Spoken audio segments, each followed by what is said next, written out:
Sir, നമ്മൾ കഴിഞ്ഞ എപ്പിസോഡിൽ ഈ പാർട്ടി സമ്മേളനത്തിൽ എന്തൊക്കെയാകും ചർച്ച ചെയ്യുക എന്നുള്ള കാര്യങ്ങൾ വിശദമായിട്ട് നമ്മൾ കൈകാര്യം ചെയ്തു. ഇനി നമുക്ക് അറിയേണ്ടത് ഈ CPM-ഉം കോൺഗ്രസുമായിട്ടുള്ള ധാരണ. ഇപ്പോൾ ഇന്ത്യ മുന്നണിയായിട്ട് മുന്നോട്ട് പോകുന്നുണ്ട്. എന്തായിരിക്കും ഇവിടെ ചർച്ച ഉണ്ടാവുക? കോൺഗ്രസുമായുള്ള ബന്ധത്തിൽ എന്ത് നിലപാടായിരിക്കും ഇനി വരും കാലങ്ങളിൽ കോൺഗ്രസുമായുള്ള ബന്ധത്തിൽ CPM സ്വീകരിക്കാൻ പോകുന്നത്? പണ്ടൊക്കെ EMS ആണല്ലോ CPM-ന്റെ പ്രത്യയശാസ്ത്രം വ്യാഖ്യാനിക്കുന്നതും ഒക്കെ ചെയ്യുന്ന അദ്ദേഹമാണ്. അത് എപ്പോഴും പറയുമായിരുന്നു, അല്ലെ അദ്ദേഹം എപ്പോഴും ചോദിക്കുമായിരുന്നു, ആരാണ് മുഖ്യ ശത്രു? അപ്പോൾ അത് കോൺഗ്രസ്സാണ്. കോൺഗ്രസിനെതിരായിട്ടാണ് CPM എന്നും പോരാടിക്കൊണ്ടിരുന്നത്. അപ്പം മുഖ്യ ശത്രു കോൺഗ്രസ്സാണ്. അത് കഴിഞ്ഞ് BJP എമേർജ് ചെയ്തതോടെ കോൺഗ്രസ് താഴേക്ക് പോകുന്നു, BJP ശക്തിപ്പെടുന്നു. അത് ഒരുപക്ഷെ വാജ്പേയി അധികാരത്തിൽ വന്ന ആ ചെറിയ സമയമല്ല. അതിനുശേഷം 2014 മോദി അധികാരത്തിൽ വന്നതോടെ, അവർ അധികാരത്തിൽ തുടർന്നതോടെ ആ പഴയ ചോദ്യവും പഴയ ഉത്തരവും ഒക്കെ അപ്രസക്തമായി. ഇപ്പം മതനിരപേക്ഷ ശക്തികളെ സംബന്ധിച്ചോളം, അല്ലെങ്കിൽ ജനാധിപത്യ വിശ്വാസികളെ സംബന്ധിച്ചോളം ഏറ്റവും പ്രധാന ശത്രു എന്ന് പറയുന്നത് ഫാസിസമാണ്, അല്ലെങ്കിൽ BJP-യാണ്, അല്ലെങ്കിൽ സംഘപരിവാരമാണ്. അക്കാര്യത്തിൽ യാതൊരു സംശയവുമില്ല. അപ്പോൾ BJP വളർന്നപ്പോൾ കോൺഗ്രസ്സാണ് ദുർബലമായത്, താഴേക്ക് പോയത്. അപ്പോൾ അങ്ങനെയാണ് BJP ചെറുക്കുന്നതിനെ, പരാജയപ്പെടുത്തുന്നതിന് കോൺഗ്രസുമായിട്ടുള്ള ഒരു സഹകരണം ആവശ്യമാണ് എന്നുള്ള രീതിയിൽ എല്ലാ പാർട്ടികളിലും ചർച്ചയുണ്ടായത്.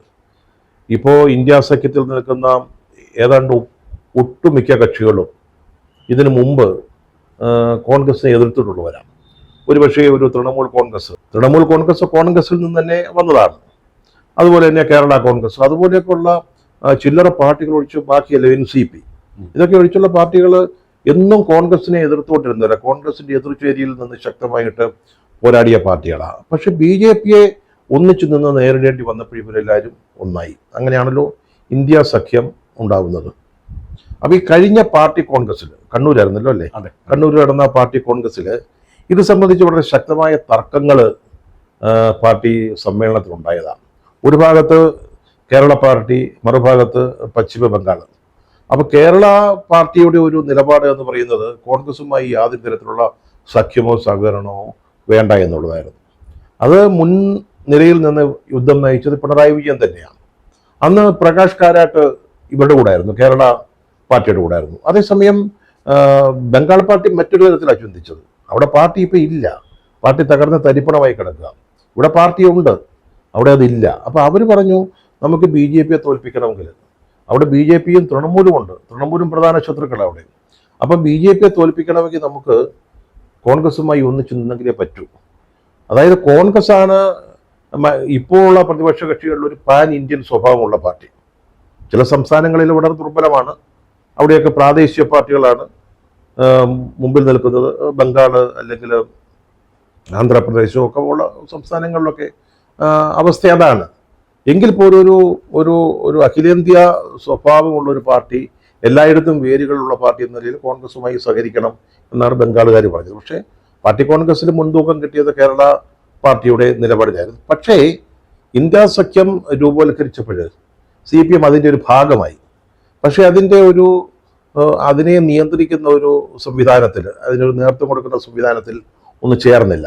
പക്ഷേ പലയിടത്തും കേരള ഒഴിയുള്ള പല സംസ്ഥാനങ്ങളിലും കോൺഗ്രസുമായിട്ട് സഹകരിച്ചാണ് പ്രവർത്തിക്കുന്നത്. പക്ഷേ ഇവിടെ അങ്ങനല്ല. അഖിലേന്ത്യാ തലത്തിൽ കോൺഗ്രസുമായിട്ട് സഹകരിക്കാൻ CPM തീരുമാനിക്കുമ്പോഴൊക്കെ കേരളത്തിലെ പാർട്ടി ഒരു വല്ലാത്ത ദുർഘടാവസ്ഥയിൽ എത്തുകയായിരുന്നു പതിവ്. ഇത് വിശദീകരിക്കാൻ അവർക്ക് സാധിക്കുന്നില്ല. എങ്ങനെയാണ് അണികളോട്, അല്ലെങ്കിൽ അണികളല്ലാത്ത വോട്ടർമാരോട് എങ്ങനെയാണ് ഇത് വിശദീകരിക്കുക? അപ്പം BJP എപ്പോഴും ചോദിക്കും, നിങ്ങൾ ഇവിടെ ശത്രുക്കളാ, അവിടെ ദോസ്തുക്കളാ, പിന്നെന്തിനാണ് നിങ്ങൾ മത്സരിക്കുന്നത്? അതിന് മറുപടി പറയാൻ പറ്റാത്ത ഒരു സാഹചര്യം ഉണ്ടായിരുന്നു. ഈ കഴിഞ്ഞ 2 ലോക്സഭാ തിരഞ്ഞെടുപ്പുകളിലും CPM-ന് വലിയ വീഴ്ച സംഭവിച്ചു. ഓരോ സീറ്റ് മാത്രമേ ലഭിച്ചുള്ളൂ. അതിൻ്റെ ഒരു പ്രധാന കാരണമായിട്ട് അവർ കണക്കാക്കുന്നത് ദേശീയ തലത്തിൽ കോൺഗ്രസുമായിട്ടുള്ള ഒരു സഖ്യമാണ്. ദേശീയ തലത്തിൽ നിങ്ങൾ ഒന്നിച്ച് പോരാടുകയാണെങ്കിൽ നിങ്ങൾ തന്നെ ഇവിടെ മത്സരിക്കുന്നത്, ഇവിടെ കോൺഗ്രസ് ജയിച്ചു പോകട്ടെ എന്നുള്ള ഒരു വോട്ടർമാരുടെ അല്ലെങ്കിൽ BJP വിരുദ്ധ വോട്ടർമാരുടെ ചിന്തയിൽ നിന്നാണ് ഈ പരാജയം ഉണ്ടായതെന്നാണ് അവരൊക്കെ കണക്കാക്കുന്നതും കരുതുന്നതുമൊക്കെ. അതിൽ കുറച്ച് വസ്തുതയുണ്ട് താനും. അതുകൊണ്ട് ഇവിടുത്തെ സംസ്ഥാന പാർട്ടി അല്ലെങ്കിൽ കേരളത്തിലെ CPM കോൺഗ്രസുമായിട്ടുള്ള ഒരു ബന്ധത്തെ അനുകൂലിക്കുന്നില്ല. ഇപ്പോൾ കഴിഞ്ഞ ദിവസം പിണറായി വിജയൻ എഴുതിയ ഒരു ലേഖനത്തിലാണെങ്കിലും കോൺഗ്രസ് ബന്ധം വേണ്ട എന്നുള്ള നിലയിലുള്ള അല്ലെങ്കിൽ കോൺഗ്രസിനെതിരായിട്ടുള്ള ഒരു അറ്റാക്കാണ് നടത്തിയിരിക്കുന്നത്. ലീഗ് അടക്കമുള്ള UDFിലെ ഘടകകക്ഷികളോട് പിണറായി വിജയൻ ചോദിച്ചിരിക്കുന്നത് നിങ്ങൾക്ക് എങ്ങനെ കോൺഗ്രസ് പോലൊരു പാർട്ടിയെ വിശ്വസിക്കാൻ കഴിയും എന്നാണ് ആ ലേഖനത്തിൽ അദ്ദേഹം ചോദിച്ചിരിക്കുന്നത്. അപ്പോൾ സ്വാഭാവികമായിട്ടും ഈ പിന്നെ നമ്മൾ നേരത്തെ പറഞ്ഞ പോലെ മധുര കോൺഗ്രസ്സിൽ അവതരിപ്പിക്കുന്ന കരട് രാഷ്ട്രീയ പ്രമേയം ഇവിടെ ചർച്ചയ്ക്ക് വരുമ്പോൾ സ്വാഭാവികമായിട്ടും ഈ ഒരു വിഷയം വലിയ തോതിൽ ചർച്ചയുണ്ടാവും എന്ന കാര്യത്തിൽ യാതൊരു സംശയവുമില്ല. അതൊരു വളരെ പ്രധാനപ്പെട്ട കാര്യമായിട്ട് നിൽക്കുകയാണ്. പക്ഷെ ഇവിടെയൊക്കെ അന്തർഭവിക്കുന്ന ഒരു പ്രധാനപ്പെട്ട ചോദ്യം കോൺഗ്രസുമായിട്ടുള്ള സഖ്യം അല്ലെങ്കിൽ ധാരണ അല്ലെങ്കിൽ കൂട്ടുകെട്ട് വേണ്ടെന്ന് വയ്ക്കാം. പിന്നെ CPM അഖിലേന്ത്യാ തലത്തിൽ എന്തു ചെയ്യും? എന്താണ് അവരുടെ പ്രസക്തി? ഇപ്പൊ തന്നെ കേരളത്തിലെ ലോക്സഭാ തെരഞ്ഞെടുപ്പ് പറഞ്ഞു നോക്കൂ. ഇവിടെയാണ് പാർട്ടി ഉള്ളത്. പക്ഷേ ഈ കഴിഞ്ഞ 2 തെരഞ്ഞെടുപ്പിലും വലിയ പരാജയമാണ് ഉണ്ടായത്. അപ്പോൾ ബംഗാളിലോ ത്രിപുരയിലോ പാർട്ടി ഇല്ല എന്ന് പറയാം. ഒറ്റയ്ക്ക് നിൽക്കാനൊന്നും അവർക്ക് സാധ്യമല്ല.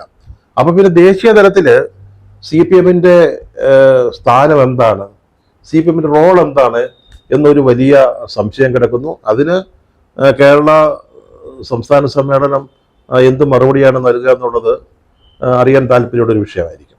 ഓക്കെ, ഇവിടെ ഇപ്പോൾ CPMന്റെ അവസ്ഥ ബംഗാളിലേത് പോലെ ആവുമെന്നാണ് പലപ്പോഴും പല നിരീക്ഷകരും ചൂണ്ടിക്കാണിച്ചുകൊണ്ടിരിക്കുന്നത്. ഈ ഒരു സാഹചര്യത്തിലാണ് ഇവർ 3ാം തവണയും ഭരണത്തിലേക്ക് പോകുന്നത്. ഇതിന് കൂടെ ചർച്ച ചെയ്യേണ്ടത് CPM തന്നെ ഇപ്പോൾ ഈ സമ്മേളനത്തിൽ ചർച്ചയ്ക്ക് എടുക്കുന്നത് വോട്ട് ചോർച്ചയെ കുറിച്ചാണ്. BJPയിലേക്ക് വോട്ട് പോയിക്കൊണ്ടിരിക്കുന്നു. ഇതെങ്ങനെ അവർക്ക് തടയാൻ കഴിയും? ഇപ്പോഴത്തെ ഒരു സാഹചര്യത്തിൽ BJP വളർന്നുകൊണ്ടിരിക്കുകയാണ് കേരളത്തിൽ. അത് CPM എത്ര തന്നെ അങ്ങനെ ഇല്ല എന്ന് പറഞ്ഞു കഴിഞ്ഞാലും അതെങ്ങനെ CPMനെ തടയാൻ കഴിയും? കേരളത്തിലെ CPM ബംഗാളിലേതുപോലെയാവുമെന്ന് ചില നിരീക്ഷകരോ അല്ലെങ്കിൽ അതിനെ ദോഷൈക ദൃക്കുകൾ എന്നങ്ങ് പറയാം. അവരൊക്കെ പറയുന്നതിന് അടിസ്ഥാനപരമായിട്ടൊരു കാര്യമുണ്ട്. അതായത് കേരളത്തിലെ പാർട്ടിയിൽ നിന്ന് വന്നിരിക്കുന്ന അതിൻ്റെ നേതൃത്വത്തിൽ വന്നിരിക്കുന്ന ഏകാധിപത്യപരമായ സ്വഭാവവും പ്രവണതയുമാണ്. എനിക്ക് തോന്നുന്നു ഈ P. കൃഷ്ണപിള്ള, AKG, EMS അവരൊക്കെ ആയിരുന്നു പാർട്ടിയുടെ ആദ്യകാലത്തെ ഏറ്റവും പ്രമുഖരായ നേതാക്കന്മാർ. ഇവരൊക്കെ തമ്മിൽ തർക്കങ്ങൾ ഉണ്ടായിട്ടുണ്ട്. അതായത് AKG P. കൃഷ്ണപിള്ളയോടും EMSനോടും കലഹിച്ച് സ്വന്തം നിലയ്ക്ക് മലബാർ എന്ന മദ്രാസ് സംസ്ഥാനത്തിൻ്റെ ഭാഗമാണ് മദ്രാശിയിലേക്ക് പട്ടിണി ജാഥ നടത്തിയിട്ടുണ്ട്. അങ്ങനെയൊക്കെയുള്ള സംഭവങ്ങൾ CPM അന്ന് CPI ആണ്, പിന്നീടാണല്ലോ CPM ആകുന്നത്. CPI അതൊക്കെ സംഭവിച്ചിട്ടുണ്ട്.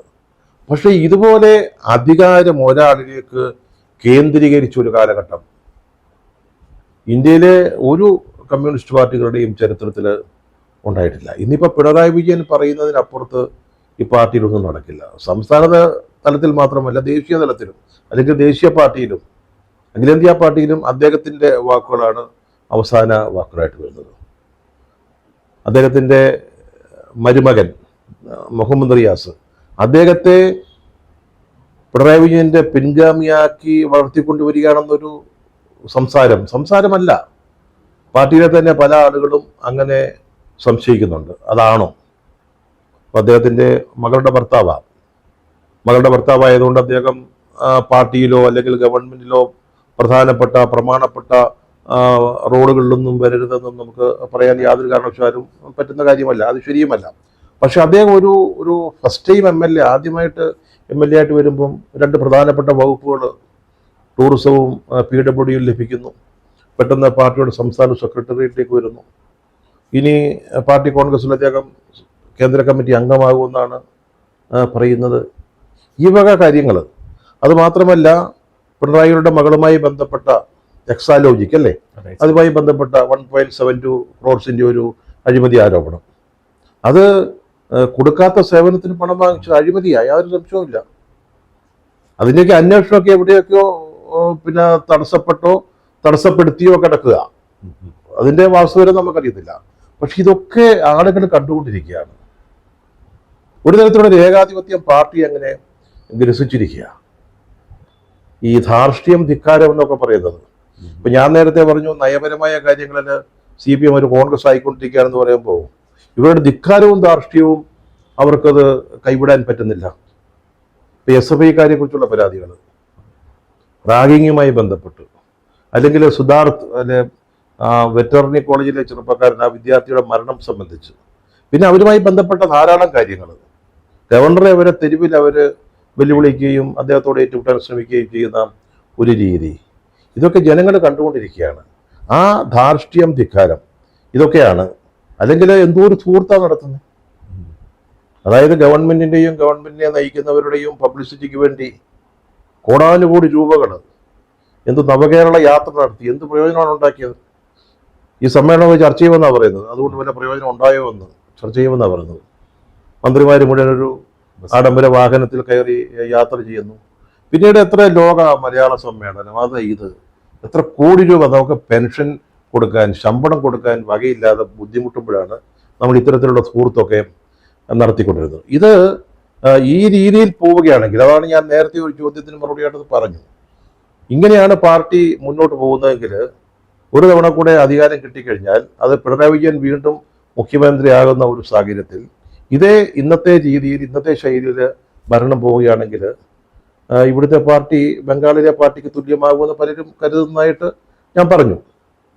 പിന്നെ ഒന്ന് ജമീഷ് പറഞ്ഞത് BJP വളരെ ശക്തമായിട്ട് വളർന്നു വരുന്നു എന്നുള്ളതാണ്. ഞാനൊക്കെ മാതൃഭൂമിയിൽ 84 മുതൽ രാഷ്ട്രീയം റിപ്പോർട്ട് ചെയ്തിട്ടുള്ള ഒരാളാണ്. ആ കാലത്തൊക്കെ നമ്മൾ തെരഞ്ഞെടുപ്പ് റിപ്പോർട്ടുകൾ കൊടുക്കുമ്പോൾ, അപ്പോൾ ഒരു മണ്ഡലത്തെക്കുറിച്ച് ഒരു റിപ്പോർട്ട് കൊടുക്കുമ്പം UDFൻ്റെയും LDFൻ്റെയും സ്ഥാനാർത്ഥികളെ കുറിച്ച് വളരെ വിശദമായിട്ട് പറഞ്ഞിട്ട് BJPയുടെ ഒരു സ്ഥാനാർത്ഥി ഇവിടെ മത്സരിക്കുന്നുണ്ട്, അത് ഇന്ന ആളാണെന്ന് പറയുന്ന 2 വാചകങ്ങളായിരുന്നു. അതിൽ നിന്ന് ഒത്തിരി മാറി 10-20% വോട്ടുകൾ നേടാവുന്ന രീതിയിലേക്ക് അവർ മാറുകയാണ്. അവർക്ക് കഴിഞ്ഞ പാർലമെന്റ് തെരഞ്ഞെടുപ്പിൽ ഒരു 2ാം സ്ഥാനത്ത് വന്ന ചില മണ്ഡലങ്ങളുണ്ട്. ചില മണ്ഡലങ്ങളിൽ 1ാം സ്ഥാനത്ത് വന്നു. എനിക്ക് തോന്നുന്നു തിരുവനന്തപുരത്ത് തന്നെ 2-3 അസംബ്ലി മണ്ഡലങ്ങളിൽ BJP 1ാമതാണ്. അതൊക്കെ അസംബ്ലി തെരഞ്ഞെടുപ്പിൽ അങ്ങനെ വോട്ട് കിട്ടുമോ ജയിക്കുമോ എന്നൊന്നും എനിക്ക് അറിഞ്ഞുകൂടാ, ഇപ്പം പറയാൻ പറ്റത്തില്ല.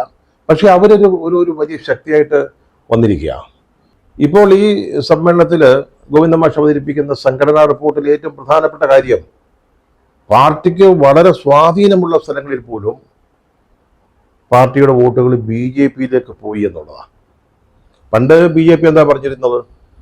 കേരളത്തിലെ കോൺഗ്രസ്സുകാരൊക്കെ BJPയിലേക്ക് പോകുന്നു, കോൺഗ്രസ് എന്ന് പറയുന്ന BJPയുടെ B ടീമാണ് എന്നൊക്കെ പറഞ്ഞുകൊണ്ടിരുന്ന CPMൻ്റെ വോട്ടുകൾ വലിയ തോതിൽ അവരുടെ ശക്തി കേന്ദ്രങ്ങളിൽ ചോർന്നു എന്ന് പാർട്ടി തന്നെ പറയുക, അവരുടെ റിപ്പോർട്ടിൽ ചേർത്തിരിക്കുക. അതാണ് അവർ ചർച്ച ചെയ്യാൻ പോകുന്നത്. ഇപ്പൊ തൃശ്ശൂര് UDFൻ്റെ വോട്ട് പോയിട്ടുണ്ട്, അങ്ങനെ സുരേഷ് ഗോപി വയ്ക്കുന്നത്. പക്ഷെ അവിടെയും പോയി LDFൻ്റെ വോട്ട്. മറ്റ് കേരളം മൊത്തം നോക്കുമ്പോൾ, പ്രത്യേകിച്ച് നമ്മൾ അതിൻ്റെ സാമുദായിക അടിസ്ഥാനത്തിൽ പറയുകയാണെങ്കിൽ ഈഴവ സമുദായം എന്നും LDFനൊപ്പം നിന്ന് ഒരു 80-85% വോട്ടുകൾ എപ്പോഴും CPMനാണ് ലഭിച്ചുകൊണ്ടിരുന്നത്, ഈഴവ വോട്ടുകൾ.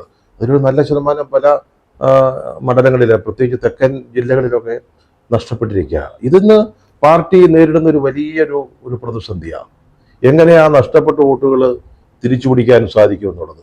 SNDPയോടൊക്കെ ഉള്ള അവരുടെ സമീപനത്തിലൊക്കെ അവർ മാറ്റം വരുത്തി തുടങ്ങിയിട്ടുണ്ട്. എങ്ങനെയെങ്കിലും ആ നഷ്ടപ്പെട്ട വോട്ടുകൾ തിരിച്ചു പിടിക്കുക. അതിന് അവർ കാണുന്ന മറ്റൊരു ബദൽ മാർഗം ക്രിസ്ത്യൻ വോട്ടുകളിലേക്ക് കുറേ കൂടെ കടന്നു ചെല്ലാൻ സാധിക്കുമോ എന്ന് ഇപ്പോൾ CPM ആലോചിക്കുന്നുണ്ട്. അപ്പോൾ ഇത് പാർട്ടി സംസ്ഥാന സമ്മേളനം വളരെ ഗൗരവമായി ചിന്തിക്കുമെന്നാണ് എനിക്ക് തോന്നുന്നത്. കാരണം ഇത് നമ്മുടെ ശരീരത്തിൽ കൊള്ളുന്ന ഏർപ്പാടാണ്. അതായത് പാർട്ടിയുടെ നിലനിൽപ്പിനെ ബാധിക്കുന്ന ഒരു പ്രശ്നമായതുകൊണ്ട് അത് ചർച്ച ചെയ്യും. അത് ജില്ലയിലും ഏരിയ ലോക്കൽ സമ്മേളനങ്ങളിലൊക്കെ ചർച്ച ചെയ്തിട്ടുണ്ട്. അതിൻ്റെയൊക്കെ വിശദാംശങ്ങൾ ഒരുപക്ഷേ ഈ സംസ്ഥാന സമ്മേളനത്തിൻ്റെ ഗ്രൂപ്പ് തിരിഞ്ഞുള്ള ചർച്ചകളിലെങ്കിലും അവതരിപ്പിക്കപ്പെടുമെന്നാണ് ഞാൻ കരുതുന്നത്. സാർ, കഴിഞ്ഞ എപ്പിസോഡിൽ സൂചിപ്പിച്ചു കണ്ണൂരിലെ കുറച്ച് നേതാക്കളെങ്കിലും ഒരു 5 സീറ്റ് BJP കിട്ടിയാൽ എന്താണ്, കുഴപ്പമില്ല, തങ്ങൾക്ക് ഭരണം കിട്ടിയാൽ മതി എന്ന് ചിന്തിക്കുന്ന നേതാക്കളുണ്ട് എന്ന് പറഞ്ഞു. അങ്ങനെ ചിന്തിക്കുമ്പോൾ തന്നെ CPM ഈ BJPയിലേക്കുള്ള വോട്ട് ചോർച്ചയെ കുറിച്ച് ചർച്ച ചെയ്തിട്ട് കാര്യമുണ്ടോ? തീർച്ചയായിട്ടും ചില ആൾക്കാർ പറഞ്ഞിരുന്നത് ഇവിടെ വീണ്ടും ഇടതുപക്ഷം അധികാരത്തിൽ വരണം, അങ്ങനെ ഈ പാർട്ടി നശിക്കും, അത് BJPക്ക് ഗുണം ചെയ്യുമെന്ന് കരുതുന്ന കുറച്ച് നേതാക്കളെങ്കിലും BJPയിലുണ്ട്. അപ്പോൾ അങ്ങനെയൊക്കെ ചിന്തിക്കുമ്പോൾ വെറുതെ ഒരു ചർച്ച കൊണ്ടതിലും കാര്യമുണ്ടോ? BJPയുടെ വളർച്ച തടയാൻ CPMന് കഴിയുമോ? ഞാൻ പറഞ്ഞത് ഈ കണ്ണൂരിലെ ചില പ്രവർത്തകരിടയിൽ അത്തരത്തിലുള്ള ആലോചന അവിടെ വരെ സട്ടിലായിട്ട് ഇറക്കി വിടുന്നുണ്ടെങ്കിലും അതൊരു ശരിയാണ്. പക്ഷെ അവർക്ക് അവരുടെ വോട്ടുകൾ ബി ജെ പിക്ക് നഷ്ടപ്പെടുന്നത് ഒരിക്കലും അഫോർഡ് ചെയ്യാൻ പറ്റത്തില്ല. രാഷ്ട്രീയമായിട്ട് ഒരു പാർട്ടിക്കും അത് അംഗീകരിക്കാൻ പറ്റുന്ന ഒരു കാര്യമല്ല. അതുകൊണ്ടാണ് അവരത് ചർച്ച ചെയ്യുന്നതും അത് തടയാൻ എങ്ങനെയെങ്കിലും തടയാൻ പറ്റുമോ എന്ന് നോക്കുന്നതും. ജമീഷ് പറഞ്ഞാൽ ബി ജെ പിക്ക് ഈ കാര്യത്തിൽ രണ്ട് മനസ്സാണുള്ളത് വാസ്തവത്തിൽ. അതിൽ ഒരു വിഭാഗം ആളുകൾ ചിന്തിക്കുന്നത് കോൺഗ്രസ് ഇവിടെ ഇല്ലാതായാൽ നമുക്ക് അടുത്ത തവണ കൂടെ LDF വരട്ടെ, LDF മൂന്നാം തവണ വന്നു കഴിഞ്ഞാൽ ഇവിടെ കോൺഗ്രസും UDF ഇല്ലാതാവും, UDF തന്നെ ചിഹ്ന ഭിന്നമാവും. അപ്പം അവിടെ നമുക്ക് ആ സ്ലോട്ടിലേക്ക്, ആ ഒഴിവിലേക്ക് നമുക്ക് കയറി നീക്കാം. അതായത് UDFന്റെയും കോൺഗ്രസിന്റെയും തകർച്ച നമുക്ക് വളമാകും എന്ന് ചിന്തിക്കുന്നവരുണ്ട്. പക്ഷെ ഇപ്പുറത്ത് വേറൊരു വിഭാഗം ചിന്തിക്കുന്നത് LDFന്റെ തകർച്ച, CPMന്റെ തകർച്ച, അതാണ് അവർക്ക് ഗുണകരമെന്ന്. ബംഗാളിലേതാ ഉണ്ടായത്. ബംഗാളിൽ BJP ഇപ്പോഴുള്ള ലെവലിലേക്ക് രീതിയിലേക്ക് വളർന്നു വന്നതിന്റെ കാരണം അവിടെ CPM തകർന്നതാണ്. അതിനൊരു പ്രത്യേക കാരണമുണ്ട്. നമ്മുടെ ആ UDFന്റെയും LDFന്റെയും ആ വോട്ട് ബാങ്കുകളുടെ സ്വഭാവം നമ്മൾ ഒന്ന് മനസ്സിലാക്കിയാൽ മതി. ഞാൻ പലപ്പോഴും പറയുന്ന ഒരു കാര്യം, കേരളത്തിലെ ഏറ്റവും വലിയ ഹിന്ദു പാർട്ടി എന്ന് പറയുന്നത് CPM ആണ്, നോട്ട് ഹിന്ദുത്വ പാർട്ടി. അത് BJP ഹിന്ദു പാർട്ടി. കാരണം അവർക്ക് ലഭിക്കുന്ന വോട്ടിന്റെ നല്ല ശതമാനവും ഹൈന്ദവ വിഭാഗങ്ങളിൽ നിന്ന് വരുന്നതാണ്. പക്ഷെ അവിടെ ഇൻട്രോട്സ് ഉണ്ടാക്കുന്നത്, അല്ലെങ്കിൽ അവിടെ ഒരു എന്താ പറയുക, ഒരു കുലുക്കം ഉണ്ടാക്കുന്നതാണ് BJPക്ക് നല്ലത് എന്ന് കരുതുന്ന ഒരു വിഭാഗം BJP നേതാക്കളും കേരളത്തിലുണ്ട്. ഓക്കെ, അപ്പൊ എന്തായാലും ഈ സംസ്ഥാന സമ്മേളനത്തിൽ നമ്മൾ ഈ 2 എപ്പിസോഡിൽ ചർച്ച ചെയ്തതുപോലെ പിണറായി വിജയന്റെ കാര്യമുണ്ട്, ഒപ്പം തന്നെ എന്തൊക്കെ നയപരിപാടികളിൽ മാറ്റം വരും എന്നൊക്കെ കാണേണ്ടതുണ്ട്. സാറ് പറഞ്ഞതുപോലെ പല വിഷയങ്ങളും ചർച്ചയ്ക്ക് വരും. മൊത്തത്തിൽ പാർട്ടിയിൽ എന്ത് മാറ്റം വന്നാലും ലക്ഷ്യം ഭരണം എന്നതിലേക്ക് ഈ സംസ്ഥാന സമ്മേളനം എത്തും. അങ്ങനെ നമുക്ക് കണക്കാക്കാൻ പറ്റുമോ? തീർച്ചയായും ഈ സമ്മേളനം ശ്രദ്ധിക്കപ്പെടാൻ പോകുന്ന ഒരു വസ്തുത അല്ലെങ്കിൽ ഒരു പ്രത്യേകത, പാർട്ടി നയപരിപാടികൾ അതൊക്കെ ഏതാണ്ട് കാലഹരണപ്പെട്ടു. അല്ലെ, പ്രത്യയശാസ്ത്രപരമായ കടുംപിടുത്തങ്ങൾക്ക് കൊണ്ടൊന്നും പ്രയോജനമില്ല. അതൊക്കെ പിന്നെ തുരുമ്പിച്ചു പോയതാണ്. ഇനി നമുക്ക് വേണ്ടത് അധികാരത്തിൽ തുടരുക. അതിന് നമ്മുടെ പ്രത്യയശാസ്ത്രങ്ങളിൽ വെള്ളം ചേർത്താലും പ്രശ്നമില്ല എന്ന ഒരു രീതിയിലേക്ക്, അത് കുറച്ചുകൂടെ ദൂരവ്യാപകമായ ഫലങ്ങൾ ഉണ്ടാക്കുന്നതാണ്. ഇപ്പോൾ പിണറായി മത്സരിക്കുമോ ഇല്ലയോ, പിണറായി കഴിഞ്ഞ ആരാണ്, മുഹമ്മദ് റിയാസാണോ, MP രാജേഷാണോ, രാജീവാണോ, ബാലഗോപാലാണോ, അതിനൊക്കെ അപ്പുറത്ത് കുറെ കൂടെ ദൂരവ്യാപകമായ ഫലങ്ങൾ ഉണ്ടാക്കുന്ന കാര്യങ്ങൾ ഞാൻ ഈ പറഞ്ഞ കാര്യങ്ങളിൽ ഉണ്ടാകുന്ന മാറ്റങ്ങളാണ്. അപ്പോൾ ആ മൂന്നാം ഭരണമാണ് ലക്ഷ്യം. പക്ഷെ ഇത് പറയുമ്പോഴും MA ബേബി പറഞ്ഞൊരു വാചകം, ഇന്നലെ അദ്ദേഹം ശൂരനാട് ഒരു കൊടിമര ഘോഷയാത്ര ഉദ്ഘാടനം ചെയ്തുകൊണ്ട് പറഞ്ഞത്, ഈ വീണ്ടും മൂന്നാമതും ഭരണം വരുമെന്നൊക്കെ പലരും പറയുന്നുണ്ട്. അതിലൊന്നും വലിയ കാര്യമില്ലെന്നാണ്. പക്ഷേ പാർട്ടി ഉദ്ദേശിക്കുന്നത് മൂന്നാം ഭരണത്തിന് ആവശ്യമായ രീതിയിൽ വേണമെങ്കിൽ പാർട്ടിയുടെ നയപരിപാടികളിൽ ഞങ്ങളുടെ മാറ്റങ്ങൾ, തിരുത്തലുകൾ വരുന്നു. അതുപോലെ തന്നെ ഒരു മൂന്നാം ഭരണത്തിൻ്റെ സാധ്യതകളിലേക്ക് പാർട്ടി പ്രവർത്തകരുടെ ആവേശത്തെ കൈപിടിച്ച് ഉയർത്തിക്കൊണ്ടു വരിക. അതാണ് അവർ ലക്ഷ്യമിടുന്നത്. ഓക്കെ, എന്തായാലും സംസ്ഥാന സമ്മേളനം കഴിയുന്നവരെ നമുക്ക് കാത്തിരിക്കാം. നന്ദി.